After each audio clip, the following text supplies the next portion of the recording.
Hi everyone, ఈ వీడియోలో మనం sum of the square of first n natural numbers కనుక్కుందాం. First one 1 square, 2 square, 3 square, 4 square up to 10 square. So ఇందులో last one is 10 square. So n equal to 10గా తీసుకోవాలి ఇది. Okay, so formula n into n plus 1 2n plus 1 by 6. Okay, ఏదైతే ఇక్కడ 10 ఉందో అది n ప్లేస్లో మనం సబ్స్టిట్యూట్ చేయాలి. So 10 plus 1 2 into 10 plus 1 by 6. Okay, so 10 into 11 110, 2 into 10 plus 1 21, 110 into 21 is 2310 by 6.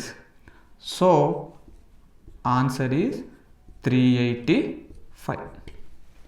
Okay, next one 1 square, 2 square, 3 square, 4 square up to 20 square. Comment in the comment box.